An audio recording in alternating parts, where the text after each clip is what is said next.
Allez, mesdames et messieurs, bonsoir à toutes et à tous. Je vous félicite d'avoir fait le déplacement malgré le début de vacances qui commence à se faire ressentir du Bénis. Il y a beaucoup qui partent en France ou dans d'autres endroits en Israël. Donc la présence de chacun est importante et pour renforcer les présents et pour encourager, si Dieu veut, des nouveaux. Et c'est comme ça, et pendant les vacances, c'est où on arrête les cours en général. Ça arrive souvent pendant 1 mois, 2 mois. Moi, pour l'instant, j'ai fait le choix de les maintenir parce que moi, déjà, ça me plaît de vous retrouver tous les lundis. Ça me plaît énormément de vous retrouver. Et je vois, grâce à Dieu, je suis très content à la fin des cours. Les retours sont excellents, que ce soit chez les femmes que chez les hommes, que ce soit après le cours ou même après. Les gens viennent des fois même voir 2 semaines, 3 semaines après. Vous vous souvenez le cours que vous avez fait sur telle et telle chose? Moi déjà j'ai commencé à oublier un petit peu. Vous avez dit telle phrase, vous avez dit telle chose, et j'ai eu ça, et j'ai eu ça. Et ça me fait énormément de bien de voir que c'est ce petit rendez-vous d'1 heure de temps, ça aide des gens. Et ça m'aide à moi aussi le premier, ça me donne encore un défi dans la semaine à préparer. Vous savez, comme j'ai l'habitude de dire, de parler en général, bon, c'est pas une chose qui est évidente, d'accord? Mais de parler devant le même public chaque semaine, c'est encore moins évident. Parce qu'on ne peut pas se répéter, on ne peut pas faire de réchauffer, tu prends un cours, tu le ressors, tu prends les mêmes blagues, tu prends les mêmes approches, les mêmes exemples, les mêmes histoires, ça ne marche pas. À un moment donné, de 70, on va passer à 10, et si on a 10 à la fin des miennes, on va être content. Donc c'est un vrai défi. Mais moi, pour moi, Bémet, c'est un kiff, Baruch Hashem. Et c'est un plaisir de pouvoir lier plaisir avec Torah. C'est vraiment un truc que je nous donne. Et comme je l'ai dit, je vois que aussi les retours sont bien, je vois que Baruch Hashem, le noyau est là, et il continue de venir. Donc si vous êtes là, est-ce que moi j'ai le droit de dire je m'en vais? Si je n'ai pas une bonne raison, à moins que demain j'ai une obligation qui va me donner évidemment cette autorisation, mais en attendant, vous êtes là, je suis là également. Quand la Kabbalah, on remercie Torah Box de nous aider, le Rav Avner, et j'encourage les gens à venir davantage, vraiment. Sachez que depuis le début de ce cours-là, qu'on a mis en place, même s'il n'avait pas été mis pour uniquement que les jeunes se rencontrent, mais sachez que depuis le début de ce cours, on a réussi déjà à faire 6 shidduchim. Wow. Ah ouais, il y a beaucoup de choses qui se passent. Hein? Plus, bah oui, moi la semaine dernière c'était 6, apparemment on a encore monté. Donc bon, Rachem, je suis très content encore une fois, c'est un des buts de ce cours, et ça fait très plaisir. Et ça fait très plaisir, bon, Rachem, il y a des gens qui travaillent dur pour ça, Madame Zetoun, elle est là, sachez. Après le cours, elle est là, elle s'assoit avec les célibataires, et elle essaie de parler avec eux, de savoir qu'est-ce qu'ils recherchent. Ensuite, moi-même, je les redirige vers le Rav. Il y en a beaucoup aussi qui viennent de parler après le cours, et c'est en contact avec des gens. Donc, vérité, ça fait plaisir. Alva qu'il y ait des Baït Neyman d'Israël qui vont sortir de ce cours. Amen, Kenny Ratson. Donc, mes amis, ce soir, la vérité, quand j'ai préparé le cours, j'étais en train de me perdre, tellement qu'il y avait de sujets que je voulais aborder, tellement qu'il y avait de dérivés qui s'ouvraient. Alors, je me suis un petit peu calmé. J'ai balancé déjà une partie Shabbat à table, à la synagogue. J'ai déjà un petit peu. J'ai bien un petit peu évacué pour, si Dieu veut, ce soir, me concentrer avec vous sur des points peut-être un peu plus précis. Et je pense que ce soir, on va tourner autour de 2 points en particulier. Le premier, ça va vous paraître un petit peu banal, mais vous allez voir comment ça n'est vraiment pas. D'être redevable envers Hachem, car vraiment, on lui doit tout. Tout dit oui, c'est vrai, on a la vie, etc. Tout ça, on le sait. Tous les rabbins, ils commencent la phrase du jour comme ça, ou ils finissent comme ça. Vous allez voir comment pendant le cours, ça va prendre vraiment tout son sens. Et aussi, beaucoup, quand on est amené dans la vie à juger des personnes, peut-être même pas leur faire une remontrance, mais que nous, on va être instinctivement en train de juger une situation, même des fois à prendre parti d'un côté ou de l'autre, et de faire des actions en fonction de ci et de ça, vous allez voir qu'il faut faire très attention. Parce que la manière dont tu vas réagir face à une situation, ou bien le camp dont tu vas choisir de faire finalement partie, disant haut et fort, moi c'est comme ça que je vois la chose, vous allez voir que c'est quelque chose qu'il va falloir garder Bémet jusqu'au bout. Pourquoi je vous dis ça? Parce que c'est vraiment, j'ai envie d'appeler vraiment un acteur exceptionnel dans notre Torah. Je pense qu'on peut apprendre de lui pas moins que de Moshe Rabbeinu, qui va s'appeler Pinchas. Pinchas qui était le petit-fils de Aaron à Cohen. On voit dans la paracha qu'il a fait quelque chose de fou, de suicidaire, à laquelle Hachem va répondre peut-être par la plus grande récompense qu'il a jamais accordée à l'être humain. Je vais expliquer ce que c'est tout de suite. Mais quand on observe ce qui s'est passé, quand on regarde le courage de cette personne, vraiment, à moi, il m'a donné des frissons. Et en creusant un petit peu, je vous dis, j'ai découvert des chidushim que je vais vous faire découvrir ce soir. Vraiment, vraiment, c'est incroyable. Et à la veille qu'on puisse prendre, je ne sais pas, peut-être 1/10 ou voire même 1/100 pour la vie de tous les jours. Alors je vais rappeler rapidement ce qui s'est passé. Les Bnei Israël, ils ont Baruch Hashem été protégés par Akadosh Baruch Hu. On a amené un sorcier qui s'appelait Bilam, vous vous souvenez du coup la semaine dernière, j'espère, c'est pas si loin que ça.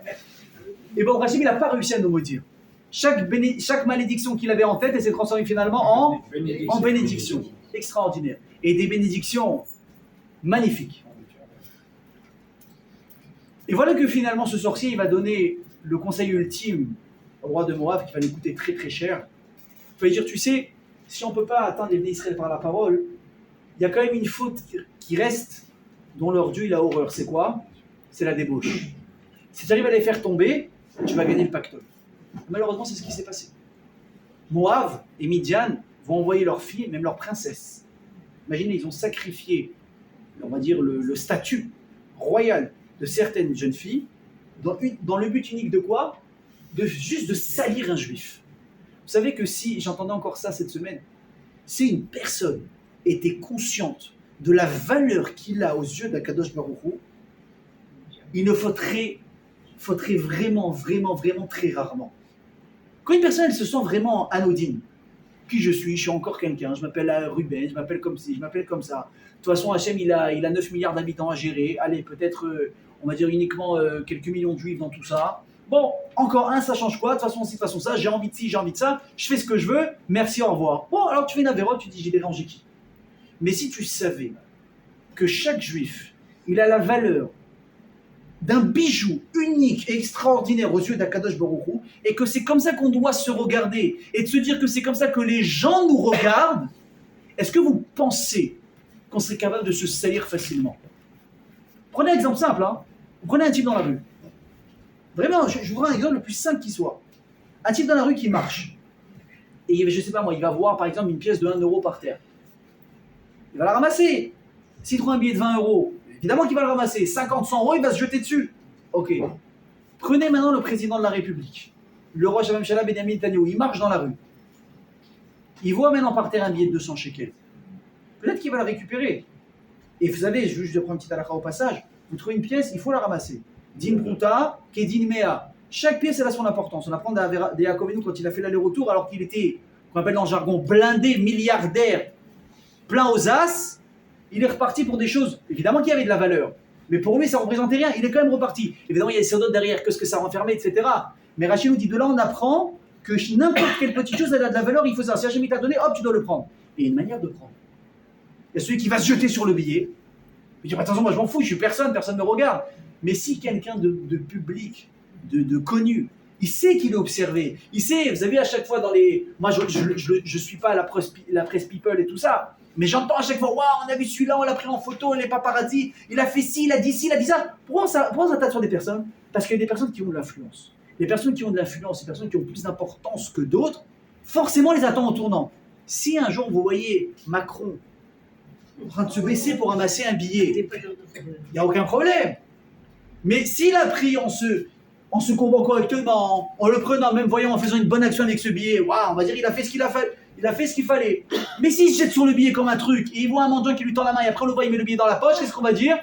Il est mort. Pendant un mois, on va parler que de ça dans les journaux. Pourquoi Maïfdel entre lui et je sais pas moi, il y a Bernard Dupont? Parce que Bernard Dupont, il a de l'importance pour personne. Alors que le président de la République, il en a. Maintenant, ça, je vous parle aux yeux des hommes. Mais maintenant, si on élève la discussion, je ne vous dis pas aux yeux des hommes, mais aux yeux de Dieu. Et vous allez voir à travers le cours, c'est qui Dieu? De quoi il est capable?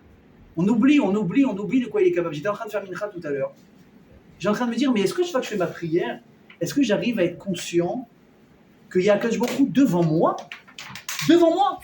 J'essaie de fermer les yeux et d'imaginer, je ne peux pas imaginer Dieu, mais j'essaie d'imaginer peut-être une colonne de nuée, quelque chose de très kadosh, et maintenant il est en train d'écouter ma prière à moi, il écoute qu'à moi, il a tout laissé, il m'a écouté à moi. Shiviti Hashem, Benedictani. Toujours j'essaie d'imaginer qu'Hachem il est devant moi. Alors, dans la vie c'est difficile, mais pendant la mida elle dure combien en moyenne? Il y a les rapides et les moins rapides. Les rapides c'est 1 minute 30, c'est des flèches, je ne sais pas comment ils font, c'est des flèches. Il y a les moins rapides, ils vont prendre 5 minutes, donc je fais 5 par 3 dans le meilleur des cas, on a un quart d'heure par jour sur 24 heures. C'est pas énorme. Est-ce qu'un quart d'heure par jour on est capable d'imaginer qu'Hachem il est devant toi, il te dit vas-y pas, je suis là, je t'écoute, je sais pas. Si un juif il était capable de comprendre la valeur qu'il a aux yeux d'Akadosh Baruch Hu, et que Hachem, tous les jours, il scrute chacun d'entre nous toute la journée, et il nous regarde, et il espère de nous certaines choses, mais tout notre comportement serait différent. Et vous allez voir comment Hachem, il restera jamais insensible aux efforts de chacun, et à la Vodat Hachem qu'on essaye de faire. Quoi qu'il arrive, Akadosh Baruch Hu sera toujours le premier à nous récompenser, Mida, Keneged Mida. Et je vais vous montrer un exemple extraordinaire. Je vous dis la vérité. En général, je vous donne des cours avec beaucoup d'enseignements et de théories. Ce soir aussi, ce sera le cas, je vous rassure. Mais il y aura beaucoup de Hidushim. Des choses, peut-être, que vous n'avez jamais entendues. Et vous allez voir comment c'est incroyable, comment les Gilgolim peuvent s'enchaîner. Quand je il est présent à chaque fois. Et comment on l'a dit, il nous attend aussi des fois en tournant par rapport à notre comportement à nous, qu'on exige et qu'on attend de certaines personnes. Il dit le Khatam Sofer. Vous savez qui était le Khatam Sofer? Khatam Sofer, c'est un grand commentateur sur la Gemara, sur le Torah en général. Juste pour vous dire qui était le Khatam Sofer, son génie. À l'époque du Khatam Sofer, il était reconnu comme un grand Talmid Chacham chez les Juifs. Il y avait aussi un non-juif à son époque qui était très reconnu, etc. Et la qualité de chacun, on va dire des deux que tout le monde reconnaissait, à part qu'ils étaient très érudits, c'était leur qualité de poète. Les deux étaient très forts en poème. Mais ils avaient également quelque chose qui vraiment, évidemment, qui faisait en sorte qu'ils ne s'entendaient pas beaucoup à certains niveaux de discussion. L'un d'entre eux, c'était, le sujet je suis sûr qu'il existe encore aujourd'hui, comment est-ce que le monde a été créé? Est-ce qu'il y a un créateur à l'univers, ou bien ça a été le fruit du hasard, du Big Bang, appelez ça comme vous voulez. Ok? Donc évidemment, le Khatam Sofer, il se base sur ce que nous on a dans la Torah. Il y a un Dieu, il a créé le monde en ses jours, etc. Il n'y a pas de problème. Évidemment, le non-juif, il nie tout ça, athée, il n'y a pas de Dieu, Big Bang, effet de la nature, Et ça arrive à chaque fois à des discussions, entre guillemets, personne n'arrive à faire entendre à personne, mais nous, en tout cas de notre côté, nous on est certain d'avoir la vérité. Il dit, bon, j'ai rien à parler avec lui. Et voilà qu'un jour, Khatam Sofer, il se balade, et il va passer devant la maison de ce poète non-juif. Le poète, au moment où Khatam Sofer il arrive chez lui à peu près, il est en train d'écrire un poème, et voilà qu'il en manque d'inspiration. Ça peut arriver à beaucoup de gens. Regardez, moi je vais vous montrer, aujourd'hui j'ai une inspiration pour mon cours. Regardez sur quoi je l'ai noté. Ok? En général j'ai des feuilles, en général j'ai une inspiration, j'ai pris ce qu'il y avait un bout de carton, j'ai marqué de tous les côtés, j'ai advienne que pourra. Ouais? On verra bien comment ça va sortir, c'est à vous de me dire est-ce que le carton de pizza il a eu plus d'effet que les feuilles en général ou pas. Il était en train d'écrire son poème, le non-juif. Il en manque d'inspiration, il se dit bon, je vais me balader un peu dehors, je vais respirer un peu d'air, ça va revenir. Au moment où il sort, à 1 minute, il rate le Khatam Sofer qui arrive devant chez lui. Et au niveau de la rue, il y avait la fenêtre qui donnait sur l'appartement de ce boy là. Et oui, le Khatam Sofer il regarde comme ça. Et il voit qu'il y a une feuille posée, avec une plume, et à peine une phrase, et c'est tout. Et rien d'autre n'est écrit derrière. Alors comme il sait que c'est un poète, ça, il doit être en train d'écrire un poème. Il rentre dans la maison. Pourquoi, comment, de quel droit, c'est une autre question. Mais il rentre dans la maison.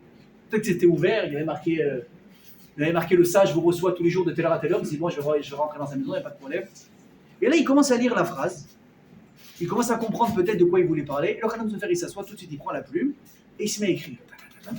Il va calquer un poème, alors que c'est l'autre qui a choisi un thème et une approche, etc. Il écrit un poème. Au moment où il termine d'écrire le poème, il pose la plume. Voilà que le non-juif, il rentre chez lui. Ah! Qu'est-ce que tu fais là? Il dit, écoute, je suis passé, je voulais te dire bonjour. Ah, c'est gentil, je te sers un verre. Non, merci, ça ira. Et là, au moment où le non-juif il parle avec le Khatam Sofer, il se rend compte que le texte est écrit. Donc lui, bien sûr, il prend le papier, et il dit, ah, c'est toi qui as écrit ça? Il lui dit non. Alors, pendant qu'il parle avec lui, il dit le poème. Il est abasourdi. Waouh, c'est quoi ce truc de fou? Qui a écrit ça? Il dit, c'est toi qui as écrit ça? Il dit, non, c'est pas moi. Il dit, comment ça, c'est pas toi? Je suis parti, il y avait une ligne, je ressors, il y en a 30, personne n'était là à part toi. Qui a pu écrire ça? Réponse du Khatam Sofer.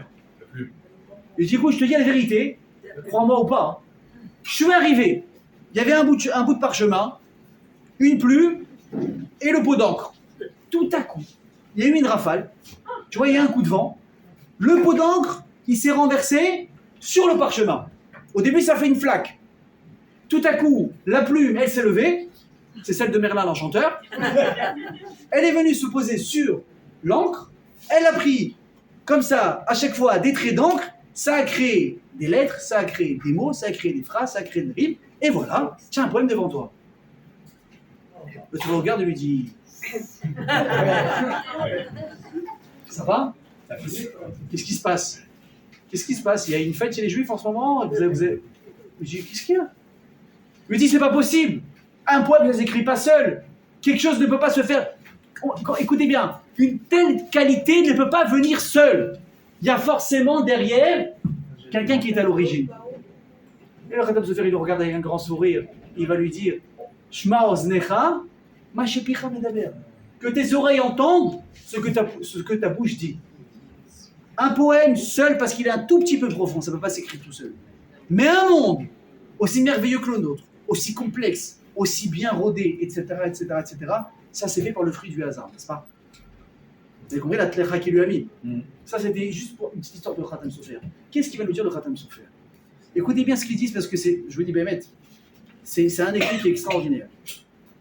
La Pacha nous dit, Lachen emor enini otenlo et beriti shalom. Ashboro, il récompense Pinchas d'avoir fait le maasé qu'il a fait. On va expliquer après ce qu'il a fait, vous le savez. Il a dit, je lui donne et beriti shalom. Et le Khatam Sofer a ramené le Midrash. Amar akadosh baruch hu. Bedin sheitol sraro. Pinchas, il mérite de recevoir le salaire que maintenant je m'apprête à lui donner. Je vous pose une question, moi, mes amis. Mais soyez honnêtes, hein, répondez pas comme des machines. Je répète, soyez honnêtes. Dans la vie, on fait tous des mitzvot. On fait aussi, malheureusement, la vérote. Mais on fait des mitzvot. Je ne pense pas qu'il y ait quelqu'un qui soit tout noir. Moi, j'espère pas, je pense pas. Moi, en réalité, je suis persuadé que ça n'existe pas, il y a un juif qui est tout noir. Alvaï qu'on soit tout blanc. Même si on a des taches, il y a forcément du blanc. On a tous ressenti à un moment donné, tous. Et je vous répète, faites pas les mythos.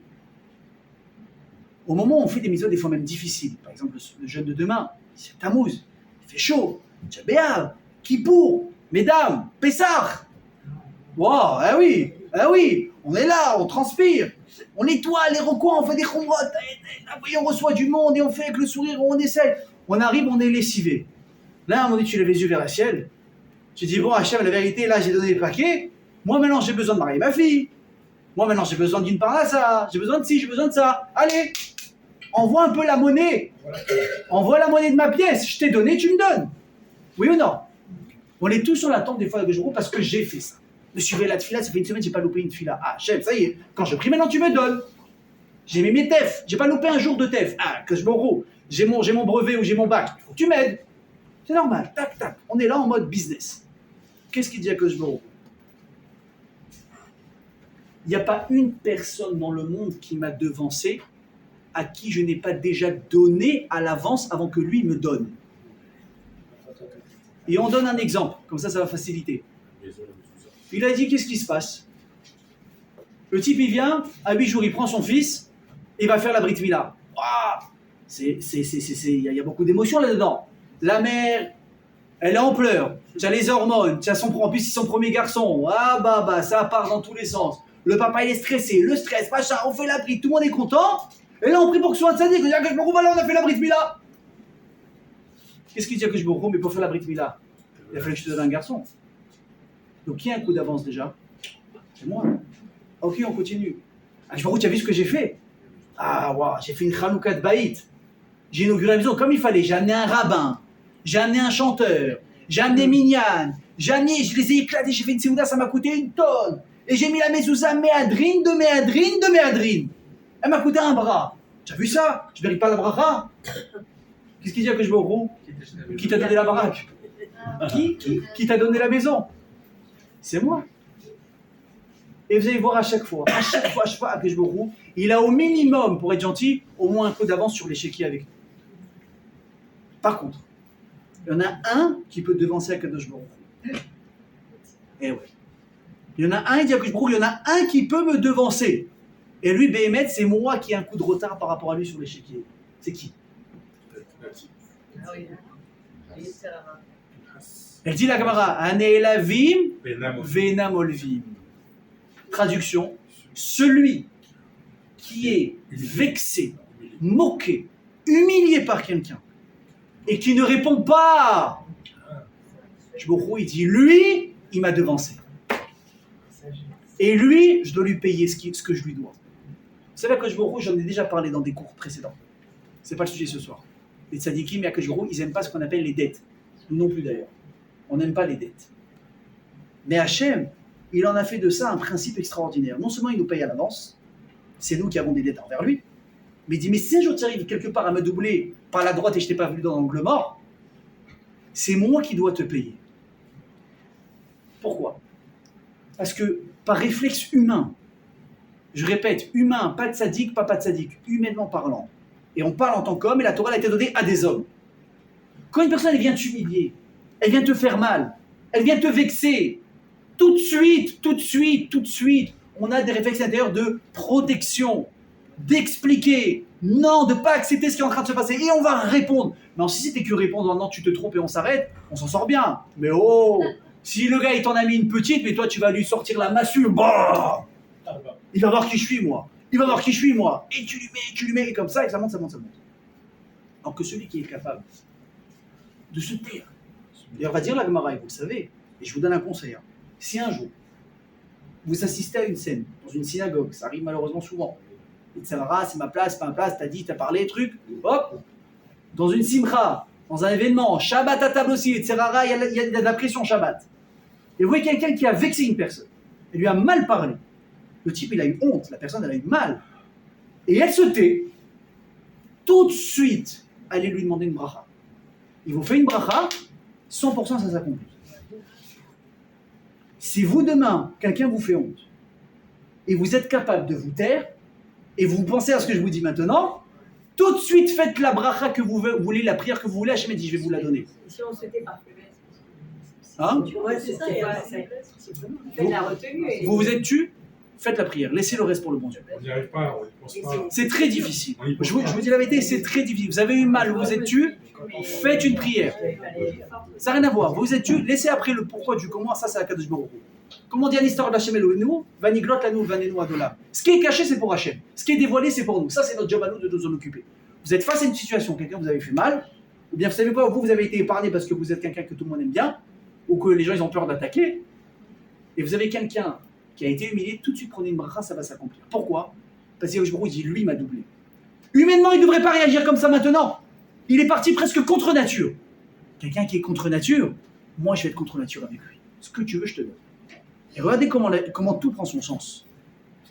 On a ici quelqu'un qui vaut 0 dans le Ham Israël, qui s'appelle Pinchas. Pourquoi il vaut 0? Parce qu'au moment où Aaron Akohen il reçoit la Keuna, Moshe, qu'est-ce qu'il dit? Il va le oindre lui, ses enfants, il va dire à partir de toi et ceux qui sont là maintenant, tes enfants, et les générations à venir, ils vont avoir la Keuna automatiquement. Par contre, les Kohanim qui n'ont pas été oints, les Kohanim qui n'ont pas été choisis, eux, pour l'instant, ils ne sont pas Kohen. Il n'y a pas de Keuna pour vous. Donc imaginez, vous avez l'oncle, qui était quand même un disciple de Moshe Rabbeinu, qui est là, qui a peut-être 50 ans, 60 ans, 70 ans, qui a une certaine chashivut, une certaine importance, et vous avez un gosse de 8 ans qui veut le voir, qui dit « Moi, je suis plus important que toi, moi, je suis Cohen, et pas toi. » Maintenant, Cohen, ça a été, je vous rappelle, ça a été quand même le fruit d'une grosse dispute. Korach est venu créer là-dessus. On a dû faire vraiment un massacre pour enfin sanctifier, consacrer la Keuna à quelqu'un en particulier. Et vous avez quelqu'un dont peut-être une très grande partie de sa famille est Cohen, et lui, il est resté en quoi? En seconde position. Et qu'est-ce qu'il fait? Il se tait. Et ça ne s'arrête pas là. Ça ne s'arrête pas là. Quand Pinchas, il va faire le grand maassé de tuer Zimri, on va expliquer tout à l'heure, et que d'un côté, il sort au début, tout le monde est fier, parce que waouh, grâce à ça, ce que tu as fait, Hachem, il a arrêté la Magefa, etc. Il y a tout de suite, bien sûr, les mauvaises langues qui arrivent. Dis-moi, pour qui tu te prends, toi? Mais pour qui tu te prends? Tu es le fils de quelqu'un? Tu es peut-être le petit-fils d'Aaron, mais tu es également le petit-fils de qui? De Yitro. Qui était Yitro avant qu'il fasse des choix et qu'il se convertisse? C'était le plus grand idolâtre de l'histoire. Il n'y avait pas une Avodah qui ne l'avait pas servi. Et tu me dis, moi, ton grand-père à toi, il a engraissé des veaux et des vaches pour l'Avodah, mais qui tu es, toi, pour toucher une personne aussi sainte que Shimon, que le Nessi Shimon, le prince de la tribu de Shimon? Et ils l'ont humilié. Il aurait pu répondre. Pourquoi vous me parlez comme ça? Je l'ai fait sans réfléchir. Et je l'ai fait pour défendre le Kavod HaKadosh Baruch Hu. Il n'a rien dit. Il n'a rien dit. Il s'est fait humilier pendant des jours et des semaines. Il a baissé la tête, il a encaissé. Shem, il a dit, toi, mon pote, tu vas avoir le plus beau cadeau que j'ai jamais donné. Quel cadeau il m'a donné? Ineni Otello et Beriti Shalom. Qu'est-ce que c'est Shalom? Shalom, c'est également la racine du mot Shalem, qui veut dire super. Venez, je vous apprends quelque chose. Tant que le Ham Israël, il est les Shlemut, il est dans son entièreté. Tant qu'il est dans la paix totale, Shalom, vous savez à quoi ça fait barrage? À la mort. La mort ne peut pas rentrer là où il y a le Shalom. Par contre, Chazve Shalom, dans un endroit où il y a la marloquette, dans un endroit où il y a la dispute, la discorde, et les gens, au lieu d'être soudés, ils se dessoudent, ils se disputent, c'est le jeu, le terrain de jeu préféré du Malach HaMavet. Et c'est comme ça qu'il peut nous atteindre. Qu'est-ce qu'il dit à que je vois roi Pinchas? Il nous dit, toi, il y avait la discorde, il y avait la Magéfa, il y avait l'épidémie dans l'âme Israël. Qu'est-ce que tu as fait? À travers l'acte que tu as fait de tuer Zimri et cette Goya, tu as rappelé à tout le monde qu'est-ce qu'on pouvait faire et qu'est-ce qu'on ne pouvait pas faire. Parce que comprenez une chose, quand on assiste à une scène comme il s'est passé maintenant, il faut comprendre ce qui s'est passé. On a une princesse qui est envoyée pour faire fauter à la Baski, Moshe Rabbeinu. On prend la fille de Moab, son père il lui dit, écoute bien, toi tu vas aller te prostituer maintenant, vous imaginez la folie. Et tu vas aller viser un seul homme qui s'appelle Moshe. Pourquoi? Parce que c'est le chef. Si tu le fais tomber lui, on fait échec et mat, on a gagné la partie, tout le monde va suivre. Elle rentre dans le camp, elle demande c'est qui Moshe? C'est qui Moshe? Elle va la croiser, le fameux Zimri, va expliquer qui c'est. Ça va être intéressant. Il lui dit tu cherches qui? Il lui dit cherche Moshe. Il dit pourquoi tu cherches Moshe? Il dit bah apparemment c'est le chef. Il dit bon c'est le chef mais c'est quand même pas le plus important. Il dit pourquoi tu dis ça? Il dit parce que lui vient de la 3e tribu de Lévi. Moi je viens de la 2e tribu, Shimon. Je suis plus important que lui. Si tu votes avec moi, tu vas avoir plus de monde, tu vas faire tomber plus de gens. Donc hop, ça a dévié. Mais quand imaginez que quand on voit un prince de tribu trié sur le volet à la base, en train de faire une avéra avec une Goya, imaginez, je sais pas, je veux pas prononcer de monde de rabbanim parce que je veux pas salir leur nom, mais imaginez demain vous voyez dans la rue un rave en train de faire une avéra, un rave en train d'escroquer. Il est en train de dire non, il donne là une conférence, vous pouvez tous aller faire du forex. Vous pouvez tous demain être malhonnêtes. Il dit moi je le fais et j'ai la bracha, regardez c'est super. Mais on va devenir fou. On va dire attends ça se trouve c'est autorisé, ça se trouve on n'a pas compris, ça se trouve c'est ça tout ça. Et on va mettre ici une panique dans l'Israël qui va être catastrophique. C'est-à-dire que vienne quelqu'un et qu'il fasse un acte qui ne peut pas être expliqué de deux manières. Et il va tuer ces deux personnes. Il va ramener ici le calme et la directive à suivre dans le Ham Israël. Stop! On ne peut pas faire ça. Il a ramené le shalom entre le Ham Israël et Akadosh Baruch Hu. Qu'est-ce qu'il a chassé? La mort. La Magéfa s'est arrêtée à ce moment-là. Maintenant écoutez bien. Quelle est la récompense à une personne qui amène le shalom et qui fait fuir la mort du Ham Israël? Vous savez ce que c'est? Réponse, l'immortalité. Qui est Pinchas? Eliyahu Hanavi. Pinchas va avoir dans sa vie un avant et un après. Ça va être Pinchas. Pinchas qui va devenir demain Pinchas à Kohen. Mais en dans sa vie, il va monter comme il est, entier. Il n'y a pas de tombe de Pinchas. Et il va monter au ciel, il va se transformer en Eliyahu Hanavi. Jusqu'à aujourd'hui, il est immortel. Pourquoi? D'où elle vient? Écoutez bien le ridouche. Comment on peut rendre une personne immortelle? Personne ne doit mourir. Et puis Adam Rishon, c'est comme ça, on ne peut rien faire.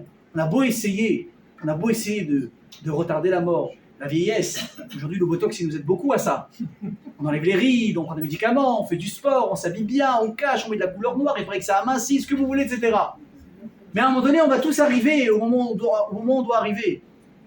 Mais il y en a un qui a réussi à défier ça. Comment il a fait? Très simple. Elle nous dit la Gemara que des fois, ça peut arriver. Je ne m'en donne là trop de détails parce que c'est très profond, ce n'est pas le thème de ce soir, mais je vous donne juste un petit kiff comme ça pour vous expliquer la suite. Il dit la Gemara et Chazal qu'il y a des gens malheureusement qui peuvent mourir plus tôt que prévu.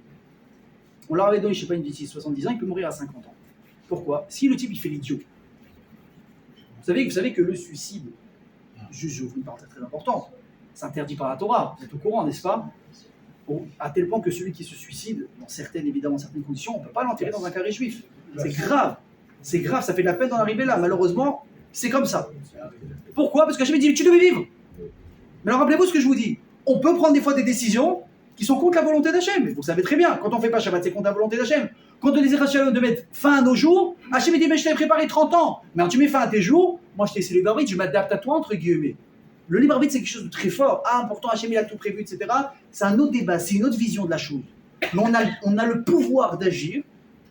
Et Hachem dit, tu sais, moi, je t'ai mis, entre guillemets, 2, 3, 4, 5 réalités devant toi. Et chaque réalité, elle a une suite qui est prévue. C'est quand même toi qui peux choisir le chemin. Moi, j'ai tout prévu selon les choix que tu fais. Mais le choix, il te revient. Ok? Je referme la parenthèse. Donc il y a des gens qui perdent des années bêtement.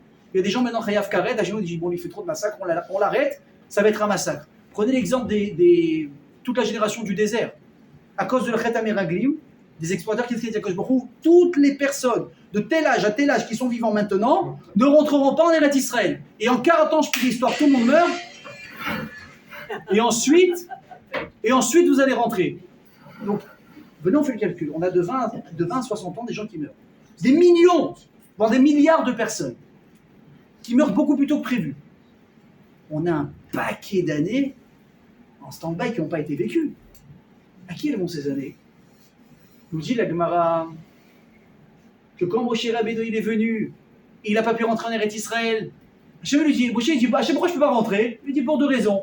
De un, tu as tapé le rocher, etc. Et de deux, Ravlar. Pourquoi Ravlar? C'est trop pour toi. Aujourd'hui, tu fais tes 120 ans, tu dois mourir à 120 ans, c'est terminé, le compteur il s'arrête. Tu peux pas tirer plus, il n'y a pas de crédit possible. Et Moshe lui dit, Akadosh Baruch Hu, mais il y a un coffre-fort fermé d'années là sur le côté. Tu les as pas utilisés ces années que tu as pris. À qui tu vas les donner? La Gemara dit qu'on les donne à un Talmid Chacham.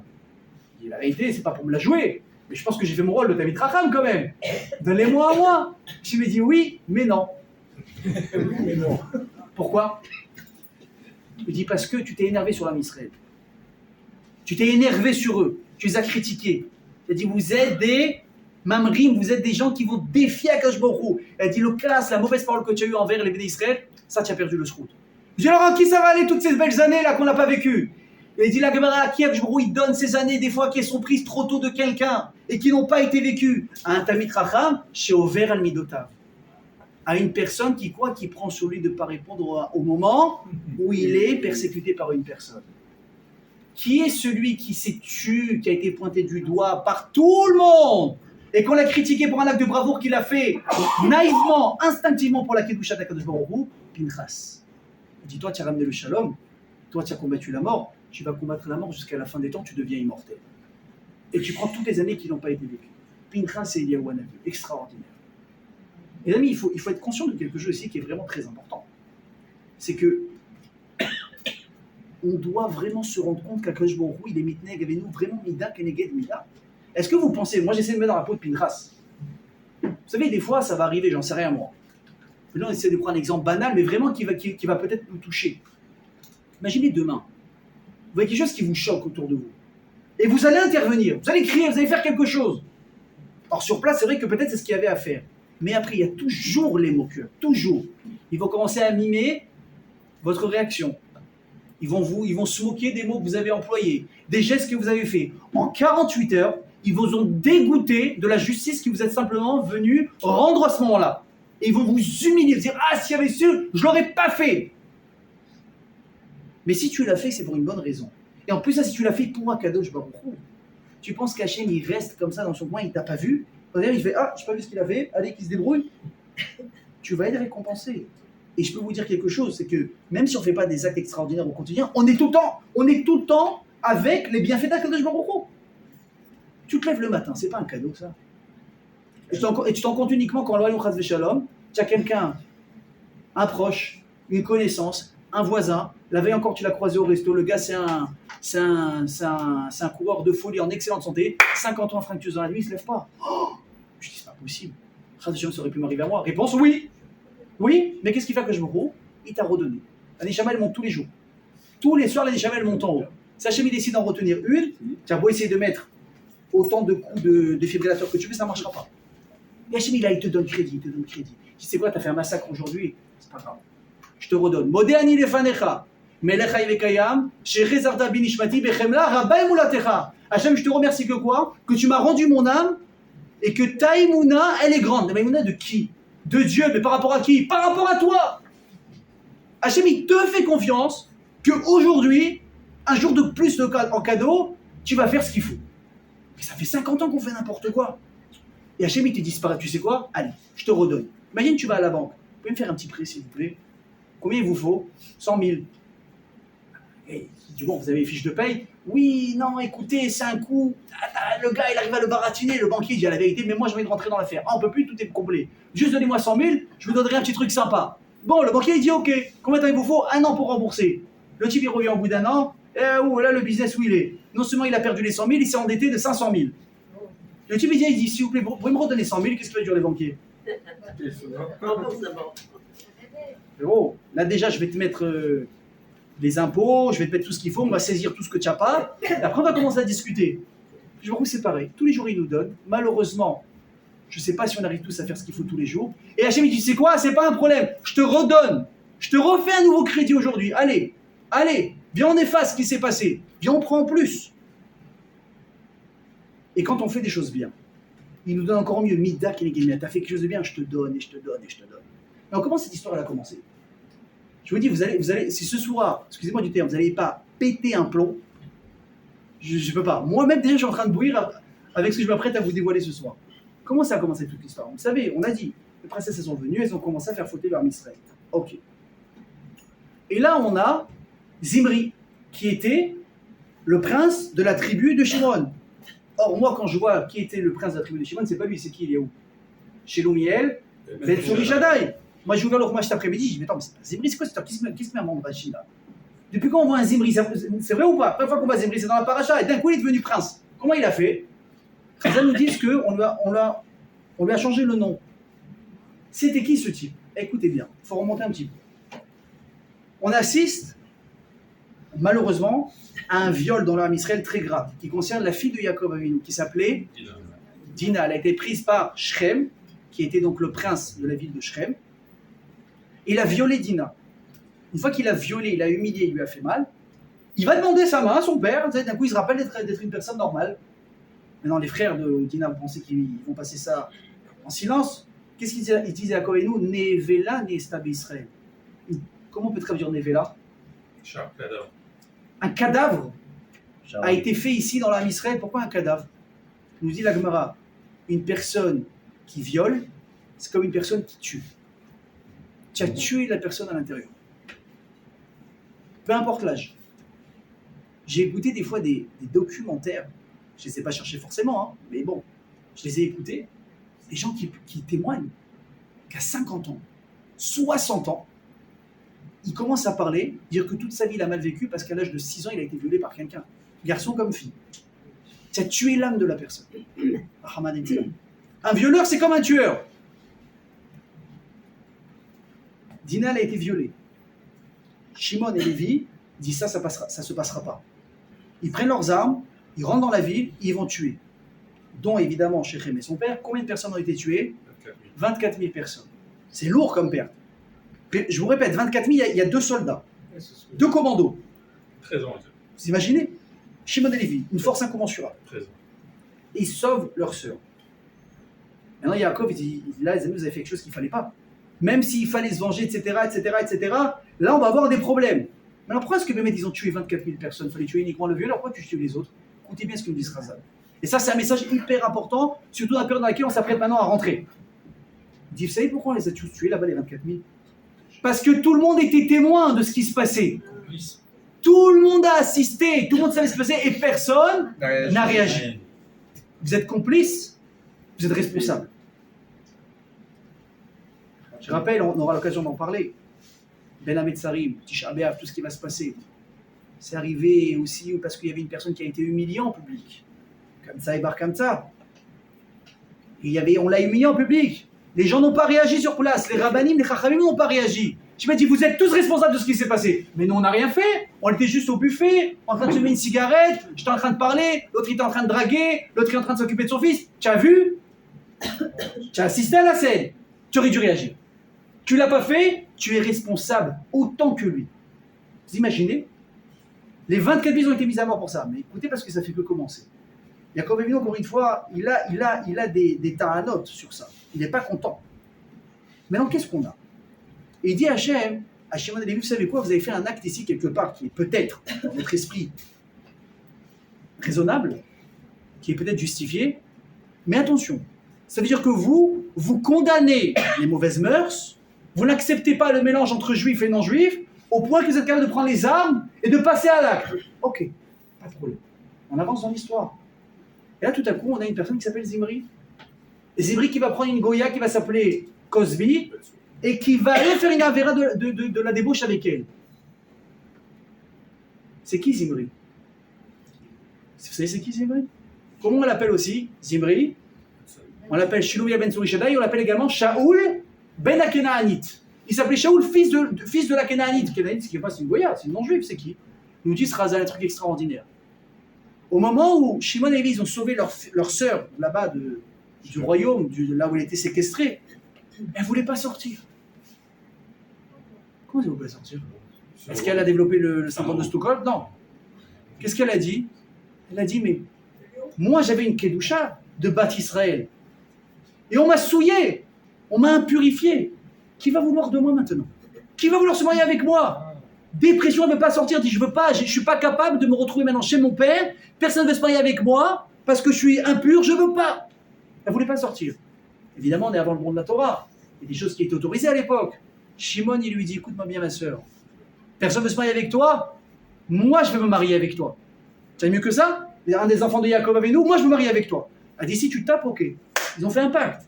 Elle est sortie, elle s'est mariée avec son frère. Je répète, à l'époque, c'était autre chose. Pas comme aujourd'hui. Aujourd'hui, on a du mal à imaginer. À l'époque, c'était autre chose. Elle se marie avec lui. Et ils ont un enfant qui va s'appeler Shaoul ben Akenaanite. Pourquoi est-ce qu'on l'appelle ben Akenaanite? Parce que ça a été le fils d'une femme qui a été violée par un non-juif. Ou bien également plus tard, qui lui aussi va faire un avera avec une non-juive. Qui était-ce? Zimri ben Salou, notre acteur, le prince de la tribu de Shimon. Et lui est en train de faire une avera. Et qui vient maintenant faire un acte pour venger le kavod d'Akadosh Baruch Hu? Pinchas. C'est qui Pinchas? C'est le petit-fils d'Aaron, qui vient de quelle tribu? De la tribu de Lévi. Oh, il dit, mais dis-moi, t'es fou? T'es fou?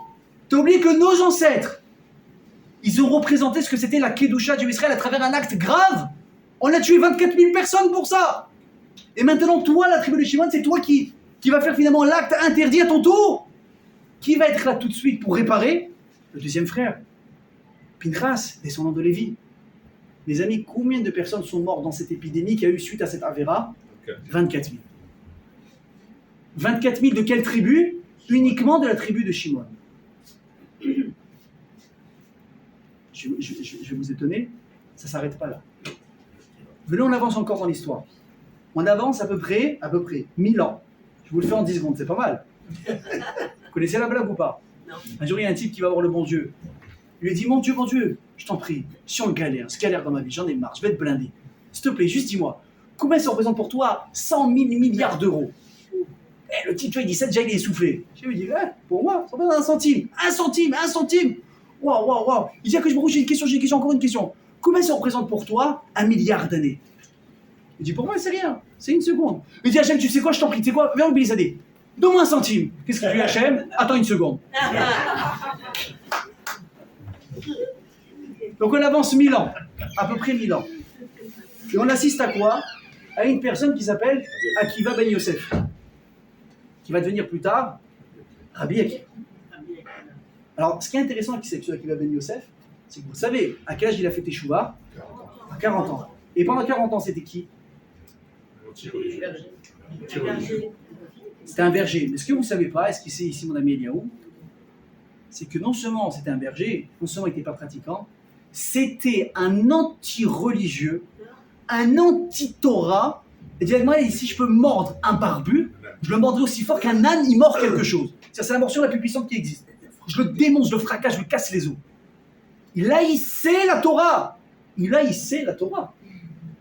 Et comment est-ce que finalement il va faire Teshuvah? Parce qu'il va rencontrer qui? Sa future femme.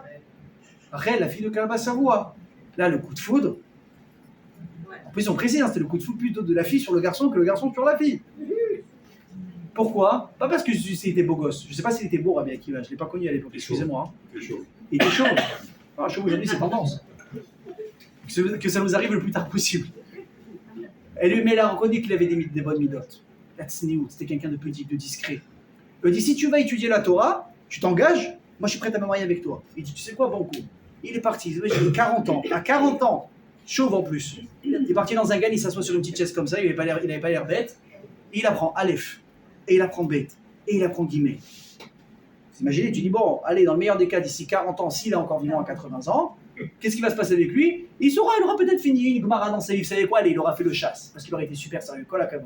C'est devenu le maître de référence de Torah jusqu'à aujourd'hui, Rabbi Akiva, qui va être plus tard le maître de Rabbi Shimon Bar Yochai, Rabbi Bar Lamed. Vous imaginez? Vous vous souvenez ce qu'on avait dit il y a quelques semaines sur le type qui s'était acharné pour étudier? On avait dit ce que la jalousie a réussi à faire chez lui, ça a battu même la force de la volonté. En Davaromen Bifnaraton. Il n'y a rien qui peut contrecarrer la pulsion de l'envie d'arriver quelque part. Évidemment, il faut savoir l'orienter dans le bon sens. Ok. Il devient qui il devient, Rabbi Akiva? Il a des élèves.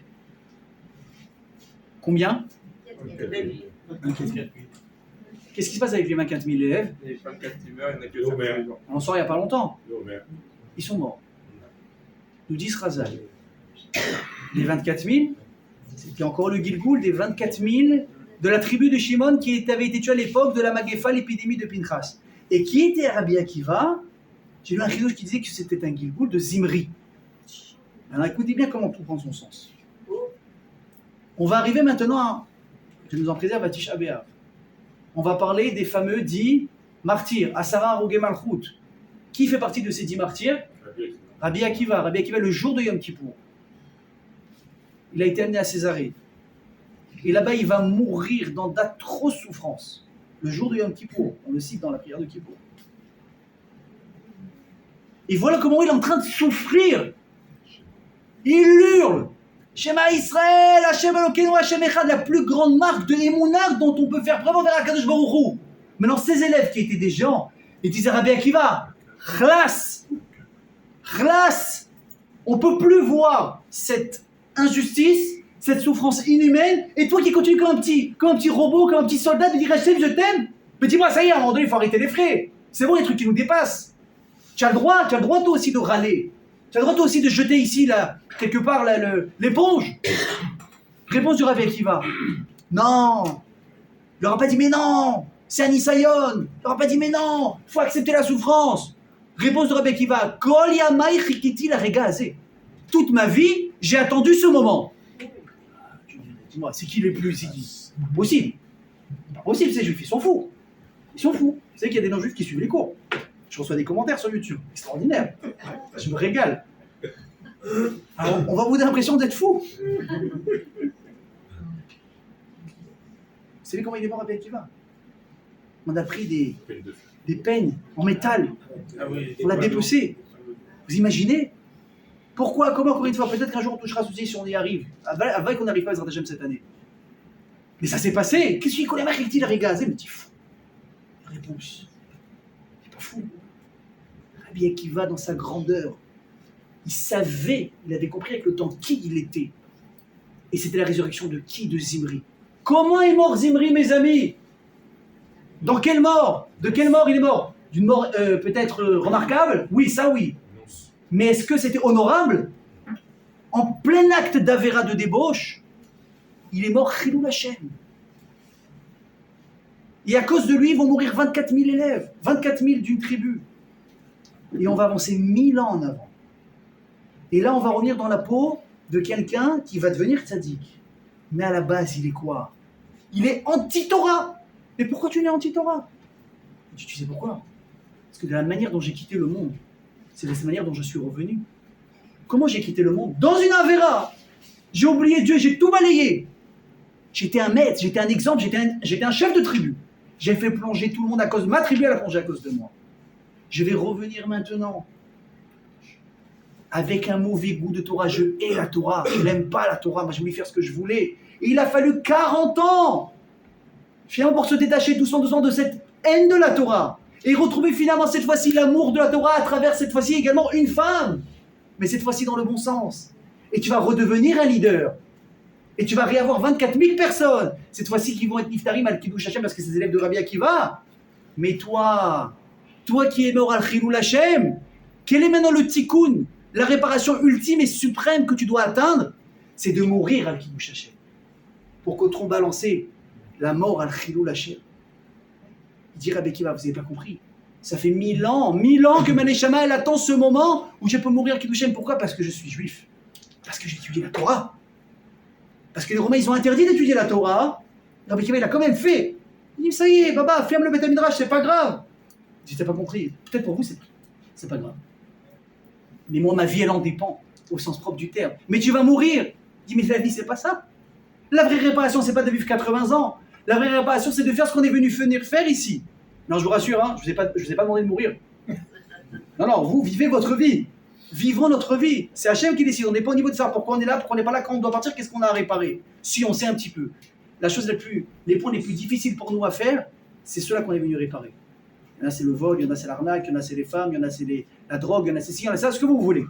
Là où vous sentez votre point faible le plus gros, c'est ça que vous êtes venu réparer dans votre mission. Je ne peux pas vous dire mieux que ça. Après, chacun fait une introspection, vous saurez, vous n'êtes pas obligé de me donner la réponse à voix haute. Et te dire avec Kiva, j'ai attendu pendant des milliers d'années ce moment pour réparer enfin ma neshama. Rabbi Akiva, vous savez qu'il a failli pas devenir Rabbi Akiva. Quand il a pris sur lui la religion, il a mis la kippa, il a fait Shabbat, il a fermé les magasins Shabbat, il a dit j'arrête l'argent sale, je me mets à travailler. Il n'avait pas un rond. Mais comment il n'avait pas un rond? Sa femme, elle était blindée. Sa femme, c'était une des plus riches de Jérusalem. Son père, il a dit dis-moi, tu prends un clochard, moi je te coupe les vivres. T'as pas un centime. Il les a laissés sans rien. Sans rien. Où est-ce qu'il vivait Rabbi Akiva et sa femme? Dans une étable. Sur quoi il dormait? Sur de la paille. Il n'y avait pas le lit, king size, séparé, pas séparé, là, sur la paille. Et Rabbi Akiva, il voyait la paille comme ça dans les cheveux de sa femme, il avait de la peine, il pleurait, il dit, ah là là. Il a dit, le jour où j'aurai de l'argent, je vais t'acheter Yerushalayim chez le Zahab. C'était un bijou extraordinaire à l'époque qui valait une fortune. Il y en a plein ici qui promettent monts et merveilles à leur femme, il faut le faire. Rabbi Akiva, finalement, quand il a eu de l'argent, il a acheté à sa femme Yerushalayim chez le Zahab, c'est la Gemara qui le dit. Vous imaginez? Il lui a acheté ce bijou extraordinaire. C'était pas un mytho. Mesdames, si vous font des promesses, vous savez, je ne dis pas les attendre au tournant. Il faut être compréhensif. Mais à un moment donné, il faut vérifier de temps en temps. Et à un moment donné, il a failli craquer. Il a dit, j'ai pas d'oseille. Ça va, la yeshiva, ça va 5 minutes. Mais à un moment donné, il faut manger, oui. Mais il doit que je me roule, la émouna, tout ça, tout ce qu'on t'a appris, tout ce que tu es en train d'apprendre dans la yeshiva, où c'est tout ça? Il dit, ouais, mais c'est difficile. Il a failli craquer. Et d'un coup, on entend taper à la porte. Un mendiant. Il lui dit oui. Il dit excusez-moi, je suis fatigué. J'ai pas où dormir. J'ai même pas un matelas. Est-ce que vous avez juste un petit peu de paille à me donner? Ah, mais qui est ça? Il dit attends quoi? Le type, qu'est-ce qu'il me demande? De la paille? Lui-même de la paille, il a pas? Moi, je me plains que je suis pauvre et que j'ai rien. Mais moi, j'ai de la paille. Il a pris la paille, il dit déjà prends, Be'atzlacha. Il se tourne à sa femme et il dit mais tu t'en compte finalement, on est riche. On est riche. Il y en a qui ont moins que nous. Et nous on se permet de se plaindre. J'ouvre une parenthèse, je ne vais pas m'arrêter ici. Mais vous vous rendez compte? Il n'y a pas un jour où je ne me lève pas et j'ai pas entre guillemets des trucs qui me dérangent que j'ai pas. Il n'y a pas un jour. Un coup c'est ça, un coup c'est ça, un coup c'est ça, un coup c'est ça. Et quand je regarde autour de moi les gens, bien sûr il y en a qui ont plus, mais il y en a beaucoup qui ont moins que moi. Et je vois que eux, ils ont ce qu'ils ont, et ils sont même des fois même plus souriants que moi. Vous savez quoi? Ils sont pas souriants. Chen, ils font la tête. Mais ils vivent, ils survivent, ils sont là où ils en sont aujourd'hui. Comment moi j'ai le droit de parler? J'ai plus qu'eux. Je devrais sourire? Non, je fais la tête. On n'a pas le droit. On n'a pas le droit, je vous l'ai toujours dit. En spiritualité, il faut regarder celui qui est au-dessus de nous, parce que ça va nous donner envie d'avancer. Mais dans la matérialité, il faut s'efforcer de regarder celui qui est en dessous de nous. Malheureusement, il y a toujours moins. Il y a des classes sociales. Hachem, il les a fait comme il les a fait, et Hachem, il sait ce qu'il fait. Nous, on doit savoir, justement, c'est quoi nos repères dans la vie. Là et là. Tu vas avec qui là, t'imagines? Finalement, on est riche. Il y a des gens qui ont encore moins que ça. Et ça lui a redonné quoi? L'envie de continuer à se battre. Qui était ce mendiant? Eliyahu Hanavi. Qu'est-ce qu'il faut ici, Eliyahu Hanavi, dans l'histoire? On a dit c'est qui Eliyahu Hanavi? C'est Pinchas. Pinchas, il a tué qui? Zimri. Eliyahu Hanavi, il sait que Zimri est revenu de Rabbi Akiva. Donc il vient pour lui donner un coup de main pour réussir à accomplir son tikkun.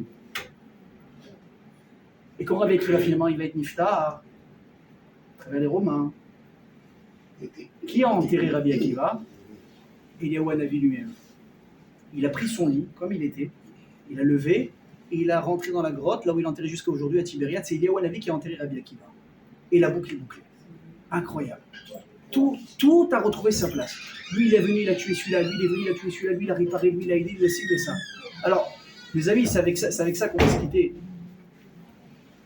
Avec, comme je l'ai dit au début, avec ces deux idées en tête. La première, c'est que, finalement, vous voulez des fois prendre parti dans certaines situations. Vous vous croyez peut-être assez fort, assez au-dessus de tout ça pour juger les uns ou les autres. Vous savez quoi? Vous vous sentez de le faire, faites-le. Mais attention. Parce qu'ensuite, on va vous attendre au tournant. Pas forcément des conséquences, mais si aujourd'hui tu es là pour dire « Eh, il a mal fait, moi j'aurais fait comme ça et comme ça à sa place », ah ouais, viens maintenant dans la situation, on va voir. C'est pour ça qu'il faut éviter, mes amis, une chose, de juger. Et si vous avez le temps de juger, c'est que vous n'avez rien à faire de votre vie. Soit vous êtes peut-être vous êtes à la retraite, donc à part de rester au kikar, de regarder ce qui passe, de faire l'essuie-glace, il n'y a rien à faire peut-être, ou de passer sur la télé. Il y a beaucoup de quoi faire. Les chibouettes, elles sont ouvertes, les cours, ils sont là. Vous pouvez aider des gens, vous pouvez rendre heureuses vos femmes, et c'est quelque chose qui n'est pas facile parce que c'est toute la vie. Vetsimach et tishto. Hachem, quand il t'a donné une mitzvah, c'est intemporel. Tu dois rendre ta femme heureuse toute ta vie. Mesdames, les caméras, on n'a pas besoin sur le kikar. C'est pareil. Et tu as vu celui-là, et tu as vu celui-là, et tu as vu celui-là. Qu'est-ce que dit la Gemara? On a descendu 10 mesures de parlotte dans le monde. Une pour le monde entier. Les 9 autres, elles sont où? Chez les femmes. Ah, ça fait beaucoup de mots à sortir. Hein, ça fait beaucoup de mots à sortir. Mais il faut bien les utiliser. Il faut bien utiliser. Vous venez à des cours de Torah, vous apprenez comment on parle et comment on ne parle pas. Qu'on juge et qu'on ne juge pas. Qu'on taille et qu'on ne taille pas. Parce que c'est facile de parler. Mais quand vous devez passer à l'acte, c'est là où on voit vraiment qui vous êtes. Mais malheureusement, si vous êtes permis carrément de parler, mais également de passer à l'acte pour condamner des gens, je veux dire, maintenant je veux te voir toi, comment tu vas être. Et là, c'est bon. Parce que c'est pas forcément qu'on arrive toujours finalement à prendre le tournant à la bonne vitesse. Et la dernière des choses qui ressort de tout ça, c'est que celui qui fait ce qu'il faut pour que je me rende, jamais il ne sera perdant. Je vous dis, Mida Keneged Mida. Shem, il te dit, écoutez bien ce que je vous dis. Je vous dis pas bien dans des moments où vous hésitez. Même Pinchas, avant de passer à l'acte, il est parti voir son rave. Il lui dit, Moshe, dis-moi, tu fais rien? Il y a maintenant une débauche devant tout le monde. Un juif avec une non-juive. Moshe lui a dit, il avait dit, j'ai oublié la halakha, je ne sais pas ce qu'il faut faire. Hachem, il a fait exprès pour que Pinchas il passe à l'acte et qu'il se dévoile. Il a dit, Moshe, tu nous as enseigné. Kanaïm Poginbo. On a le droit de le tuer, ce type-là. Encore une fois, Kanaïm, le mot Kanaïm, le jaloux pour Hachem, c'est un certain niveau. C'est pas de celui qui se lève et qui fait ça. Il faut être irréprochable, avoir un niveau extraordinaire pour passer à l'acte. Je dis, mais Moshe, il dit, si tu le sais, fais-le. Dans la vie, si vous savez ce que vous avez à faire, pour servir à Kosh Baruch Hu, pour faire les mitzvot, pour faire ce qu'il faut faire, n'ayez pas peur des critiques. N'ayez pas peur du regard des autres. On s'en fout. On s'en fout. Parce que les gens vont te critiquer. Quoi que tu fasses, les gens vont te critiquer. Et vous le savez, n'est-ce pas? Tu fais comme ça, ils vont critiquer. Tu fais comme ça, ils vont dire, ah, il aurait dû faire ça. Ah, moi, je ne serais pas permis de faire ça. Mais si tu fais cas, il faut faire cas du regard des gens parce que bon, on vit en société. Mais quand tu sais que la votation, elle te demande de faire une chose, et que la société de laquelle tu fais partie, ou du groupe d'amis qui t'entoure, toi tu as avancé, eux ils sont restés en arrière, ou eux c'est pas des Ovdei Hachem, mais toi tu es en Ovdei Hachem. Je t'ai pas dit de leur manquer de respect, au contraire, toi tu dois montrer l'exemple.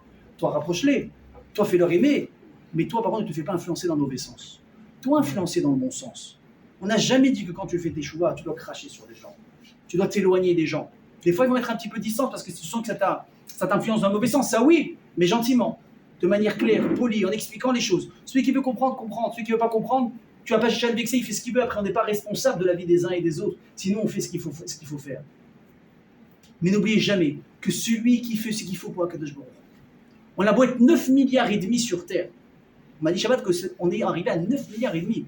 Je vous promets, moi j'étais resté à 7. Je ne sais pas qu'est-ce qui s'y met au boulot aussi vite. On a pris 2 milliards et demi depuis les Azazi que moi je me rappelle quand j'étais jeune. Il y a 9 milliards et demi. Hachem, il n'est pas dépassé par les chiffres. Chacun a son importance. Surtout l'âme Israël, Amanifra, qu'on le veuille ou pas. On est le peuple élu. Ça ne fera pas plaisir à certaines personnes, mais c'est la vérité. Mais je le répète. Grand rôle, grande responsabilité. On se doit de donner l'exemple. Et comment on donne l'exemple? Les gens, ils me disent qui travaillent en France ou dans le monde entier. Ils travaillent dans un milieu non juif. Quand est-ce qu'on est respecté, nous les juifs? Tu sais, c'est quand? C'est quand on est droit dans nos bottes par rapport à la religion. Mais dès que le type il voit que tu fais des zigzags, il te prend pas au sérieux parce que toi-même tu n'es pas sérieux envers toi-même. Donc arrêtons de croire qu'on va prendre des raccourcis, qu'on va trouver grâce à l'un ou à l'autre, au patron, à l'avocat, aux collègues. Celui qui t'attribue les cartes dans la vie, qui peut te les améliorer ou te les détériorer, c'est Akadosh Baruch Hu. Si tu gardes ça en tête, si je garde ça en tête avec vous, Bezrat Hashem, on aura une très belle vie, Amen, Kenny Ratson, עם ישראל חי, אם לא נשכח תמיד להיות